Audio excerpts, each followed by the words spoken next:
स्वाति, मैं आपके प्रिंसिपल से मिलने भी जाऊंगी, पर आप लोग अपने अपने काम को ही सही ढंग से करें, वरना मैं एक्शन लूंगी तो आप सभी की नौकरियां मुसीबत में आ जाएंगी। मैं पहली और आखिरी बार आपको वार्निंग देती हूँ। ये बच्चे हैं, बोल स्वाति दोनों बच्चों से बोली, आप दोनों अपनी अपनी पढ़ाई कीजिए, अब मैं जा रही हूँ, फिर आऊँगी। स्वाति प्रिंसिपल के ऑफिस में गई तो प्रिंसिपल सर झट से उठकर स्वाति का स्वागत करने लगे। स्वाति बोली, मुझे यहाँ की व्यवस्था पसंद नहीं है, आप थोड़ा सुधार में लाइए। वह ऑफिस के लिए निकल गई। इधर रेखा सुबह का नाश्ता लेकर कामनी के पास जा रही थी। हॉस्पिटल के बरामदे में ही सोहिल मिल गया तो रेखा अपनी नज़रों को झुकाकर किनारे से जाने लगी। तभी सोहिल बोला, अरे रेखा, इधर कहाँ जा रही हो? रेखा, मैं आपसे बताई थी ना, मेरे भैया का लड़का कुर्सी से गिर गया है, उसके सर पर चोट थी, सर फटने से बहुत सारे खून बह गए थे। इसी बात को तो बताने मैं आपके पास गई थी, पर तुमने मेरी बात सुनी नहीं। सुनना तो दूर, तुमने मुझे नज़र उठाकर देखना भी मुनासिब नहीं समझा। मैं नयन को अकेले ही हॉस्पिटल लेकर आई, भाभी भी ऑफिस में है, मैं हड़बड़ा कर तेरे पास आई थी। सोहिल, अरे उस वक्त तो मैं खुद ही बहुत परेशान था। असल में जिस मरीज का ट्रीटमेंट मैं कर रहा था, उसकी तबीयत अचानक बहुत ख़राब हो जाने के कारण उसके घर वाले आकर हंगामा करने लगे। मेरे ऊपर आरोप लगाकर उन लोगों ने एफआईआर भी कर दिए थे, पर मेरी किस्मत अच्छी थी, जो जिस बच्चे ने गलत दवा दी थी वो उनके घर के ही बच्चे थे, और वह पुलिस के सामने अपना सच सच बयान दे दिया। गलती से उन्होंने ही गलत दवा दे दी थी, तब जाकर मेरी जमानत हुई। रेखा, सॉरी साहिब। सोहिल,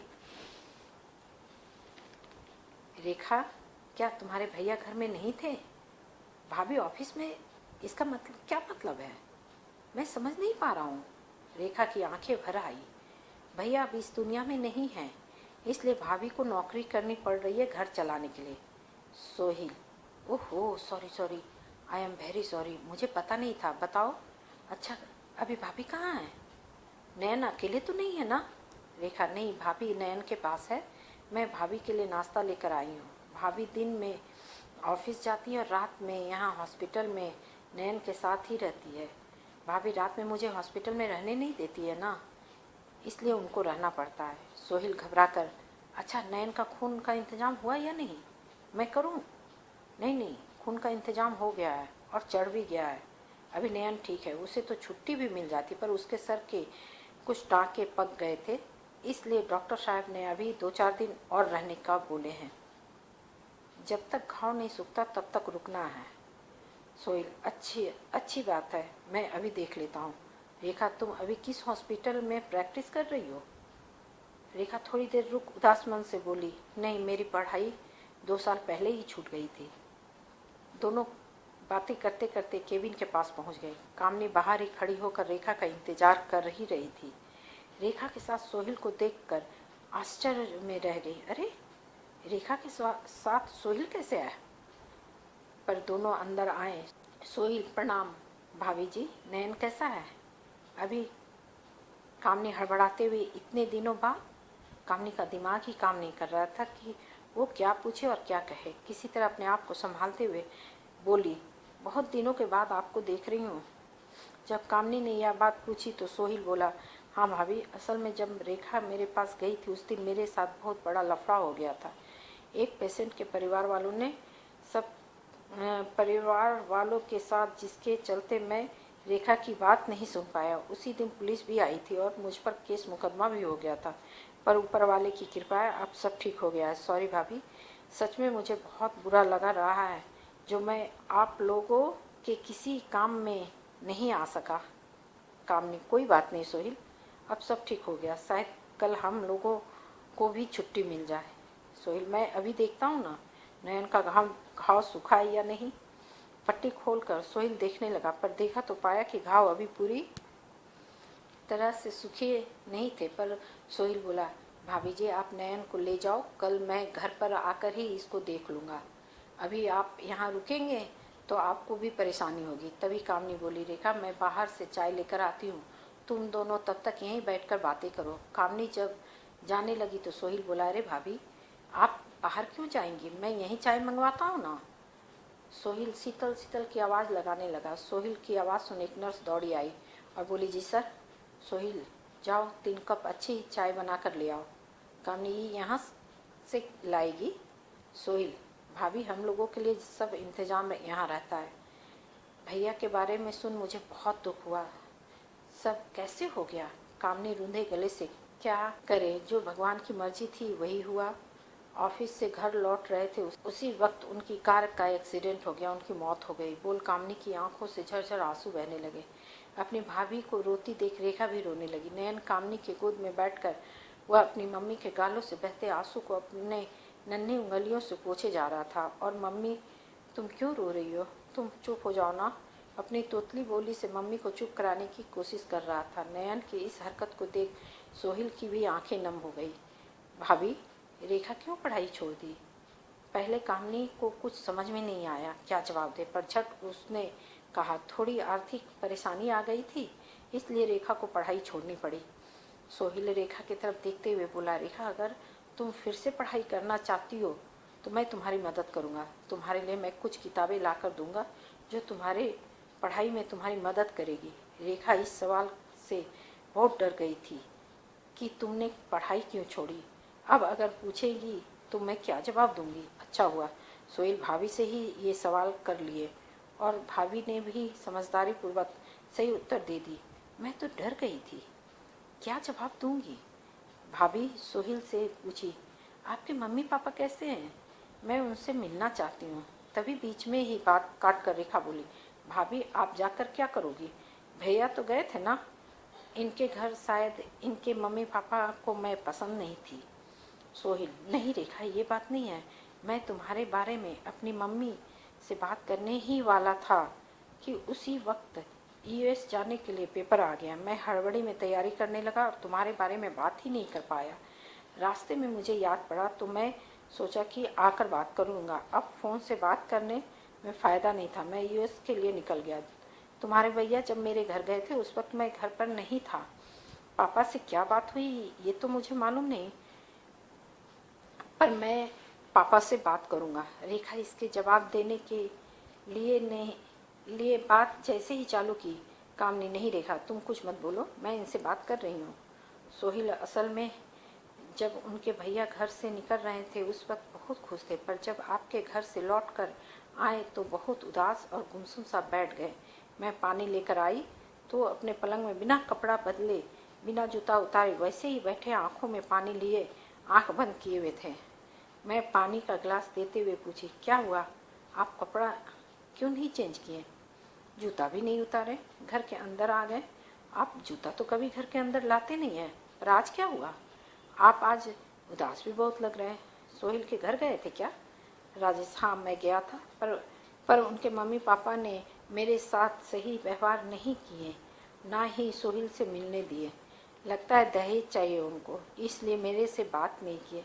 अगर मेरे पास पैसा होता दहेज में देने के लिए तो मैं अपनी बहन का प्यार खरीद लेता और उसकी खुशी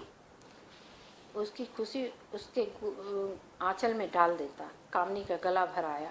इन सब बातों को याद कर सोहिल से बताते हुए सोहिल बोला, भाभी अब ऐसा नहीं होगा, कुछ तो गलतफहमी है। ये सही है मैंने अपने मम्मी पापा से रेखा के बारे में बात नहीं किया था और हमारे माता पिता का नेचर गलत नहीं है, पर मालूम नहीं ऐसा क्यों किए राजेश भैया के साथ और क्या बात किए। खैर मैं अब सामने रहूँगा और आप आइएगा तो पहले मुझे खबर कीजिएगा। भाभी अब मैं चलता हूँ और भी पेशेंट को देखना है, बोल सोहिल चला गया। कामनी, रेखा मैं डर रही थी कि कहीं तुम्हारे बारे में उन लोगों को मालूम तो नहीं हो गया, पर अब लगता है अब कुछ भी उन लोगों को मालूम नहीं है। जाओ देखो कहीं सोहिल बाहर तो नहीं है। रेखा, नहीं भाभी सोहिल चले गए। कामनी के घर जाने के बाद रेखा जब घर निकली तो सोहिल किसी डॉक्टर से बात कर रहे थे। रेखा को बाहर निकलते देख रेखा के पास आया, बोला, तुम्हारे लिए किताब मंगवा लिया हूँ, मेरे केबिन में आकर किताब ले जाना, बहुत ही अच्छी किताब है, मैं उसे तुम्हारे परीक्षा में काफ़ी मदद मिलेगी। जब कामनी आई तो रेखा बताई, सोहिल किताब देने के लिए मुझे अपने केबिन में बुलाया है। रेखा, सोहिल तुमसे कुछ पूछा क्या कि पढ़ाई क्यों छोड़ी? हाँ भाभी, पर मौका नहीं लगा जवाब देने का, क्योंकि आप तब तक जवाब दे चुकी थी। मैं तो काफ़ी घबरा गई थी, मैं क्या जवाब दूंगी। तभी एक नर्स आकर बोली कि यहाँ रेखा जी कौन है, सोहिल सर बुला रहे हैं। रेखा कामनी की ओर देखी तो कामनी हाँ का सर हिलाते हुए बोली, जाओ। नर्स के साथ रेखा सोहिल की केबिन में गई। सोहिल जब किताबों के बीच 2-3 किताबें निकाल कर देखा और रेखा को पकड़ा दिया, बोला ये किताबें बहुत अच्छी है, इससे तुम्हारी पढ़ाई अच्छी होगी। अरे मैं तो किताब खोजने के चक्कर में तुम्हें बैठने के लिए भी नहीं बोला। बैठो ना रेखा, जब मैं कॉलेज नहीं आ रही थी तो क्या तुम्हें मेरी याद नहीं आई? रेखा ने पूछा। मैं क्यों नहीं आ रही हूँ? एक बार भी तुमने मुझे फ़ोन नहीं किया। सोहिल, मैं तो जानता ही नहीं था कि तुम्हारी पढ़ाई छूट गई, वरना बात नहीं करता क्या? और मैं यहाँ था भी नहीं। जिस समय तुमसे बात करके घर गया उसी वक्त मुझे यूएस जाना पड़ा, और मैं जानबूझकर तुमसे नहीं बताया क्योंकि मुझे डर था कि तुम दुखी हो जाती और तुम्हारे दिमाग में यही आता है कि मैं तुम्हें धोखा देकर भाग गया। रेखा, मैं अब जाऊंगी, मुझे घर भी जाना पड़ेगा, मुझे खाना भी बनाना है क्योंकि मम्मी कुछ कर नहीं पाती। सोहिल, ठीक है, तुम अब घर जाओ, मैं दोपहर में मिलूंगा। रेखा केबिन में आकर अपनी भाभी को पकड़ कर खुशी से गोल गोल घूमती हुई भाभी से बोली, भाभी सोहिल यहाँ था ही नहीं। जब हमारे साथ ये हादसा हुआ था उसे हादसे के बारे में कुछ भी मालूम नहीं है। भाभी कुछ भी बोल। रेखा खुशी से उछल रही थी। कामनी, अरे छोड़ ना, मैं गिर जाऊंगी। शांत होकर बता ना सोहिल तुमसे क्या बोला जो तू इतनी खुश हो रही है? रेखा, भाभी आप सुनोगी तो आप भी खुशी से पागल हो जाओगी। सोहिल 2.5 साल के लिए यूएस में थे, इसलिए उनको कुछ भी पता नहीं है। रेखा, अब तुम घर जाओ, माँ घर में अकेली है, तुम उन्हें खाना खिलाकर दवाइयाँ भी दे देना। रेखा खुश होकर मन में उमंग लिए घर के लिए निकल गई। कामनी का भी मन कहीं ना कहीं शांत हो गया था। अब रेखा की शादी वो कर सकेगी। शादी के बाद मेरे आंखों के सामने रहेगी तो अच्छा रहेगा। रेखा दोपहर का खाना लेकर जल्दी आ गई। आते ही अपनी भाभी से पूछी, सोहिल आए थे क्या? कामनी, नहीं, वो आने वाले हैं क्या? हाँ, मुझे तो बोले थे मैं खाना खाने के बाद आऊँगा। रेखा का मन उदास हो गया और उसकी नज़रें सोहिल को खोज रही थी। जब उससे रहा नहीं गया तो उसके पाँव खुद ब खुद सोहिल के केबिन की ओर बढ़ गई। वहाँ भी सोहिल नहीं था। मैं वहाँ खड़ी एक नर्स से पूछी कि सोहिल कहाँ है? जवाब मिला, आज सेकंड हाफ में आए ही नहीं है। क्यों? रेखा की आवाज़ में झल्लाहट थी। बिना कुछ बोले नयन के पास आकर चुपचाप बैठ गई। कामनी मुस्कुराते हुए, अरे भाई कोई काम आ गया होगा। रेखा, इसमें नाराज होने वाली कौन सी बात है? पर खुद कहीं ना कहीं कामनी के मन में भी डर लगा हुआ था कि कहीं सोहिल घर जाकर अपने माता पिता से उल्टी सीधी बातें तो नहीं कर लिया। कामनी अपने मन का डर छिपाते हुए रेखा से बोली, मैं स्वाति को आज मना कर देती हूँ। हॉस्पिटल आने के बाद बेचारी बेकार में परेशान होगी। कल सुबह तो हम लोग घर चले ही जाएंगे। रेखा, ठीक है, आपको जो अच्छा लगता है कीजिए, मैं घर जा रही हूँ, नहीं तो रात हो जाएगी। मैं सुबह जल्दी ही चली आऊँगी नयन को ले जाने के लिए। और रेखा नयन के सिर पर हाथ फेर कर चली गई। कामनी स्वाति को फ़ोन कर बता दी, कल सुबह की छुट्टी मिल जाएगी, तुम आज मत आना, तुम परेशान हो जाओगी। आज रात मैं अकेली रह लूँगी। स्वाति, तुम्हें शायद याद नहीं, मैं बाहर हूँ, वैसे भी मैं आज आ भी नहीं पाऊँगी। कामनी हंसते हुए, अरे भाई मैं तो भूल ही गई, ठीक है, ओके, और फ़ोन रख दी। कामनी नयन के सिरहाने बैठ उसके बालों पर हाथ फेरने लगी। अब सब कुछ अच्छा हो जाएगा, बस सोहिल से एक बार फिर मुलाकात हो जाए, या सोचते हुए सो गई। सुबह रेखा आ गई पर सोहिल नहीं आया। रेखा का मन घबराने लगा। आखिर सोहिल है तो कहाँ? वह ना मेरा फ़ोन उठा रहा है, ना ही खुद ही मुझे फ़ोन कर रहा है।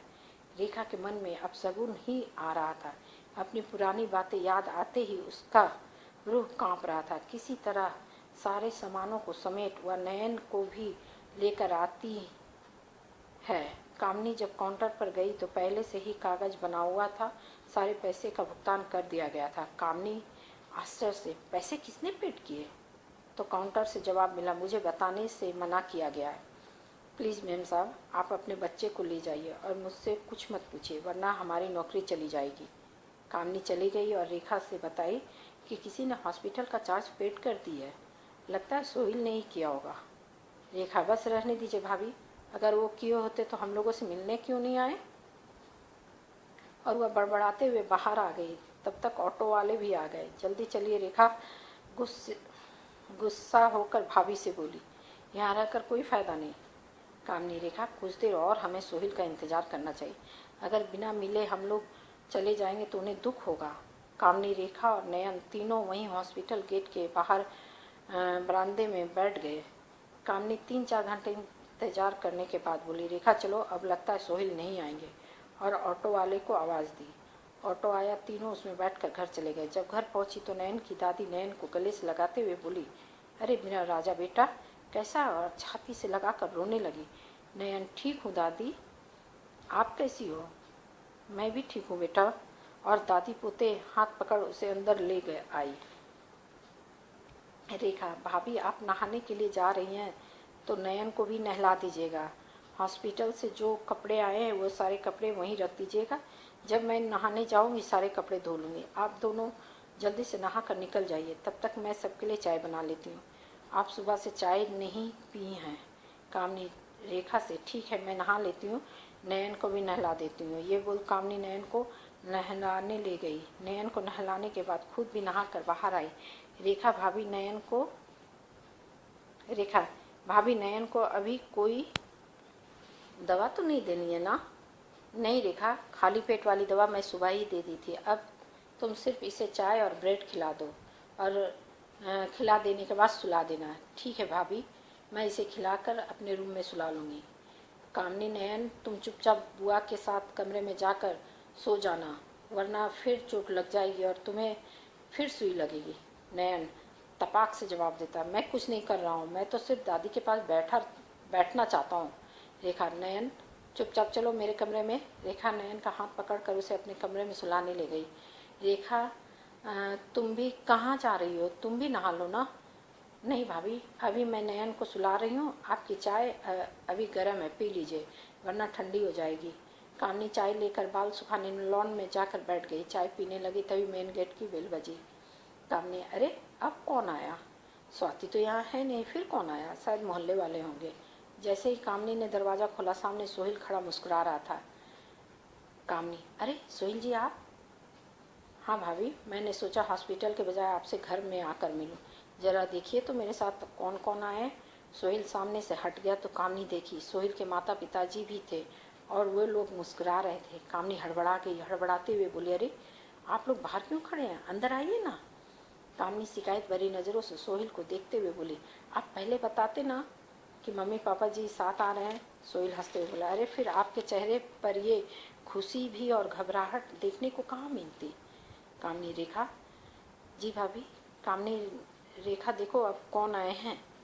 रेखा बाहर आई तो सामने सोहिल और उनके माता पिता को देख अवाक रह गई। उसके मुंह से कुछ भी नहीं निकल पा रहा था। वो चुपचाप सोहिल को देखे जा रही थी। कामनी, रेखा इधर आओ।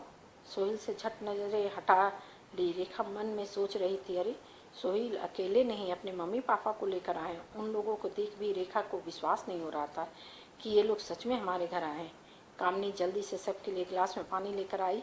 तभी माँ जी को आवाज़ लगाते हुए आई, बहू कौन आया है? कामनी आई। माँ जी बोले अपने सास के पास गई और सास से धीरे से सब कुछ बताने लगी। लेकिन माँ जी को समझ में नहीं आई। जोर से चिल्लाकर बोली, कुछ सुन ही नहीं पा रही हूँ, फिर जरा जोर से बोलना, बोलकर बता कौन आया है। कामनी बोली, माँ जी सोहिल और सोहिल के माता पिता जी आए हैं।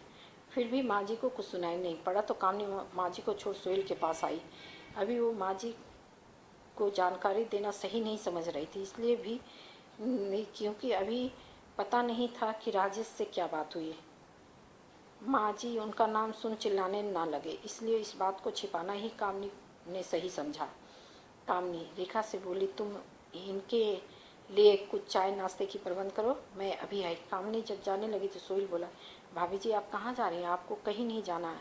तभी सोहिल के पापा भी बोल उठे, बेटा हम लोग कुछ नहीं लेंगे, बस रेखा बिटिया के हाथों से बना चाय पिलवा देना। और कामनी को देखते हुए बोले, बैठो बेटा, मैं तुमसे ही बात करने आया हूँ। कल सोहिल सारी बातें हमें बताया, सुन बहुत दुख हुआ कि अब राजेश इस दुनिया में नहीं है।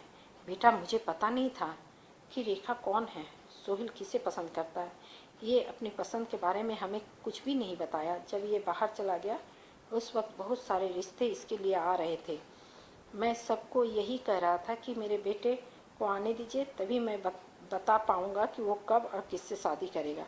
उस वक्त मैं थोड़ा परेशान भी था। इतने लोग आते थे, जिद करते और अपने वचन, आप वचन दो, लेकिन मैंने किसी को कोई वचन नहीं दिया। मुझे तो उस वक्त पता भी नहीं था राजेश कौन है। मैं सभी लोगों को बेटे के आने की बात बताकर लौटा दिया करता था। इसी में शायद राजेश का मन दुख हुआ हो, पर सच में बेटा मुझे मालूम नहीं था कि सोहिल जिस लड़की को पसंद करता है उसी का भाई राजेश है। कामनी, कोई बात नहीं अंकल जी। सोहिल पापा कामनी से, बेटा ये घटना कैसे हुआ? कामनी की आंखें भर आई और सब कुछ सोहिल के पापा से बता दी। तो वो भी काफ़ी भावुक हो गए। बोले, बेटा ये सब भगवान की मर्जी से ही होता है, इसमें किसी का कोई दोष नहीं। उनके माता जी है ना, उन्हें यहाँ बुलाइए। कामनी, अंकल जी, माँ जी ना अच्छी तरह सुन सकती है और ना ही समझ पाती, इसलिए मैंने उन्हें यहाँ नहीं लाई। वो अपने कमरे में है। जब से राजेश गए हैं तब से उनका दिमाग भी ठीक काम नहीं करता, उनके गम में हमेशा बड़बड़ाती रहती है। सोहिल की माँ बोली, बेटा कामनी वो एक माँ है, उनको तो दर्द होगा ही ना। बेटा सोहिल को रेखा पसंद है तो हम लोग को भी पसंद है। जब भी सोहिल की शादी होगी रेखा से होगी, तुम बिल्कुल निश्चिंत रहना। तभी सोहिल के पापा बोले, कामनी बेटा अब हम लोग निकलेंगे, थोड़ा रेखा बिटिया को बुला दो। जी अंकल जी। रेखा को आवाज़ लगाई तो रेखा आई। आकर सोहिल के माता पिता के चरण स्पर्श कर आशीर्वाद ली। आशीर्वाद देते हुए सोहिल के माता पिता ने रेखा के हाथ में शगुन के कुछ पैसे पकड़ा दिए। कामनी, जी अंकल जी, अभी आप बता देते क्या लेंगे तो मैं इंतजाम करती। तो सोहिल के पापा सत्येंद्र जी बोले, पहले आप रेखा की पढ़ाई चालू करवाइए, यही मेरे लिए दहेज है। शादी इसकी पढ़ाई के बाद ही होगी और मैं तुमसे वादा करता हूँ बेटा, इसकी पढ़ाई खत्म होते ही दोनों की शादी करा दूंगा। बेटा अब हम लोग निकलें? कामनी, ऐसे कैसे अंकल जी, मुंह तो मीठा कर लीजिए। कुछ मीठा फ्रिज से निकाल कर लेती आई।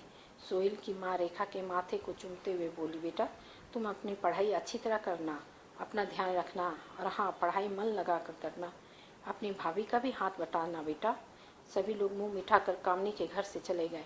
उन लोगों के जाने के बाद रेखा की आंखें भर आई। अपनी भाभी को पकड़कर बोली, भाभी कैसे संभालोगी अकेले? माँ, घर, नयन, ऑफिस, जब मैं चली जाऊंगी तब? रेखा से, अरे पगली, अभी से सोहिल के पास मत खो जाना, तुम्हें अभी पढ़ाई करनी है, मन लगा कर, समझी? रेखा रानी, कामनी हंसने लगी। रेखा, नहीं भाभी, मेरे नहीं रहने पर आप कैसे करेंगी अकेले सारी काम, और कैसे संभालेंगे ये सब चीज़ें? कामनी की भी आंखें भर आई। पगली बेटी को तो एक ना एक दिन अपने घर जाना ही पड़ता है, कोई भी बेटी अपने घर में बिठा कर नहीं रखता है। तो मैं तुझे अपने स्वार्थ के लिए कैसे रख लूँगी? फिर अभी तो साल तुम यहीं रहोगी, तब तक नयन भी कुछ बड़ा हो जाएगा। और दोनों एक दूसरे के गले लग गए। कामनी अपने सास के पास जाकर बताने लगी। उसकी सास को कुछ सुनाई नहीं दे रहा था। क्या हो गया? रेखा को कामनी बोली, नहीं माँ जी, रेखा को कुछ नहीं हुआ, उसकी शादी ठीक हो गई है। माँ जी बोली, ओ खांसी ठीक हो गई? नहीं माँ जी, रेखा की शादी ठीक की है। जोर से चिल्लाकर बोली, तब वो समझ पाई। उनकी आंखों से आंसू की धार निकलने लगी। कामनी के गालों को चूमते हुए बोली, बेटा मुझे बहुत खुशी, पर ये तो बता किससे उसकी शादी ठीक की? आज राजेश होता तो कितना खुश होता, वो अपनी बहन को डोली में बिठाता, पर उसका सपना पूरा नहीं हो सका। बोल रोने लगी। कामनी अपने सास के आंसू पोंछ उनके गले लग गई। माँ जी, मैं उनकी इच्छा को पूरी करूँगी, वो जो जो चाहते थे मैं वो सब करूँगी।